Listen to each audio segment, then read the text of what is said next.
حضرت عمر رضی اللہ تعالیٰ عنہ روایت کرتے ہیں کہ زید بن سعانہ نامی ایک یہودی تھا جس کو حضور نے قرض دینا تھا. آقا کریم علیہ الصلوۃ والسلام دو جہاں کے مالک ہیں، لیکن حضور کا فقر اختیاری تھا. آقا کریم علیہ السلام کے گھر میں بسا اوقات کتنے کتنے دن چولہا نہیں جلا کرتا تھا. حضور ادھار لے کر کے لوگوں کی مصیبتوں کو بھی دور کرتے اور گھر کا چولہا بھی بعض اوقات ادھار لے کے گرم کرنا پڑتا. اعلیٰ حضرت فرماتے ہیں مال کے کونین ہیں گو پاس کچھ رکھتے نہیں، دو جہاں کی نعمتیں ہیں ان کے خالی ہاتھ میں. تو کہتے ہیں کہ ایک دن حضور علیہ السلام کی خدمت میں ایک شخص حاضر ہوا جس کا نام زید بن سعانہ ہے اور یہودی ہے، اور اس نے حضور علیہ الصلوۃ والسلام سے قرض کا تقاضا کیا، لیکن تقاضا اتنے سخت انداز سے کیا کہ اس نے حضور علیہ الصلوۃ والسلام کی قمیض کو پکڑ کے کھینچا بھی. تو حضرت عمر رضی اللہ تعالیٰ عنہ نے جب دیکھا تو بڑے گھور کے اس کی جانب دیکھا اور اس کو پیچھے ہٹاتے ہوئے کہا کہ تجھے شرم نہیں آ رہی کہ اللہ کے رسول کے ساتھ کیسے سلوک کر رہا ہے اور میں تیرے سامنے موجود ہوں. تو حضرت نبی رحمت صلی اللہ علیہ وسلم نے حضرت عمر کو کہا عمر مجھے تجھ سے اس بات کی توقع نہیں تھی. ذرا غور کیجئے حضور علیہ السلام کی اس سیرت کے انداز کو. ایک شخص آ رہا ہے اور حضور سے سختی کر رہا ہے. ابھی حضور کو قرض لٹانے کی جو تاریخ ہے اس میں بھی 4 دن باقی رہتے ہیں اور وہ ناجائز سختی کر رہا ہے. حضرت عمر رضی اللہ تعالیٰ عنہ نے جب اس کو گھورا اور سختی کی تو حضور علیہ السلام نے فرمایا عمر مجھے تیرے سے اس بات کی توقع نہیں تھی. تمہارا کام تو یہ تھا کہ مجھے حسن ادا کی تلقین کرتے کہ اچھے انداز سے قرض واپس کرو، اور اس کو جو ہے وہ نرمی کی تلقین کرتے. اور پھر آقا کریم علیہ السلام نے فرمایا اس کا قرض ادا کر دو، اور اے عمر جو تم نے اس کو گھورا ہے اس کے بدلے میں 20 وسق زیادہ کھجوریں بھی تم اس کو دو گے. تو زید بن سعانہ نے جب حضور علیہ الصلوۃ والسلام کی اس سیرت اور اس کردار کو دیکھا اور حضرت عمر رضی اللہ تعالیٰ عنہ 20 وسق اس کو کھجوریں دے رہے تھے تو اس نے حضرت عمر کو بتایا کہ میں یہودی ہوں اور میں نے تورات کے اندر نبی آخر الزماں کی شان اور عظمتوں کے بیان کو پڑھا ہے. یہ بات ابھی رہ گئی تھی، باقی ساری نشانیاں میں نے حضور میں دیکھ لی تھی، اب یہ نشانی رہ گئی تھی، آج میں نے یہ بھی دیکھ لی. اور پھر وہ حضور کی خدمت میں حاضر ہو کر اسلام کے دائرے میں داخل ہو کر حضور کا عبدی غلام بن. حضرت معاذ بن جبل رضی اللہ تعالیٰ عنہ فرماتے ہیں کہ ایک دن حضور گلی سے گزر رہے تھے اور میں ایک جانور کی کھال اتار رہا تھا اور مجھے کھال اتارنے کا طریقہ نہیں تھا، مجبوراً مجھے کھال اتارنا پڑی. تو حضور گزرے تو مجھے دیکھا کہ معاذ بن جبل کو کھال اتارنا نہیں آ رہی، تو حضور رک گئے اور آقا کریم نے فرمایا معاذ ٹھہرو ذرا میں تمہیں بتاتا ہوں کہ بکری کی کھال کیسے اتاری جاتی. اور آقا کریم آگے بڑھے اور حضور نے خود جو ہے وہ کھال اتاری اور پھر مجھے فرمایا معاذ ایسے کھال اتارا کرتے ہیں. آج ہم اپنے بڑے پن کو اور اپنی عظمت کو اس انداز سے لوگوں کے سامنے رکھنا چاہتے ہیں کہ ہم جو ہے وہ ٹشو کا ایک ٹکڑا بھی نہیں پکڑ سکتے، اور وہ بھی پکڑانے کے لیے ہمارے پاس ایک خادم موجود ہوتا ہے. لیکن آقا کریم علیہ السلام کی زندگی اور حضور علیہ السلام کی سیرت کی سادگی کا حسن اور جمال یہ ہے کہ حضور اپنے کپڑوں کو خود مرمت کر لیتے ہیں اور اپنے دیگر کام خود کرتے ہیں اور بطیب خاطر کرتے ہیں، اور اس میں کوئی چیز اپنے لیے شرمندگی کی محسوس نہیں کرتے ہیں. حضرت حسن رضی اللہ تعالی عنہ حضور علیہ السلام کے نواسے بھی ہیں اور آقا کریم علیہ السلام کی صحابیت کا شرف بھی پایا ہے.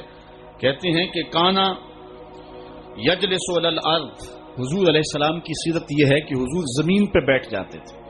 زمین پر بیٹھنے میں حضور شرمندگی محسوس نہیں کیا کرتے تھے، اس کو اپنے سٹیٹس کے خلاف نہیں سمجھا کرتے تھے. زمین کے اوپر حضور بیٹھ جایا کرتے تھے اور فرماتے ہیں وہ یا تامو، اور زمین کے اوپر بیٹھ کر کے حضور علیہ السلام کھانا تناول فرمایا کرتے تھے. حضور کی عادت یہ تھی کہ آقا کریم جب بھی کھانا کھاتے تو حضور جھک کر کے کھانا کھاتے. فرماتے ہیں کہ میرے پاس ایک فرشتہ آیا جو کعبۃ اللہ کے صحن میں کھڑا تھا اور اس کی کمر کعبۃ اللہ کی چھت کے برابر تھی، اتنا اس کا قد تھا. اور اس نے مجھے کہا کہ آپ اگر چاہیں تو آپ کو نبی اور بادشاہ بنا دیتے ہیں، اور آپ اگر چاہیں تو آپ کو عبد اور نبی بناتے ہیں. تو فرماتے ہیں کہ میں نے جبریل کو دیکھا اور جبریل مجھے اشارے سے تواضع کا حکم دے رہے ہیں، تو میں نے عرض کی کہ میں نبی اور عبد بننا چاہتا ہوں. تو جب یہ بات حضور نے کہی تو فرمایا عائشہ اگر میں نبی اور بادشاہ بنتا تو یہ جتنے بھی پہاڑ ہیں یہ سونا بن کے میرے ساتھ چلتے، لیکن میں نے اس بات کو اختیار نہیں کیا۔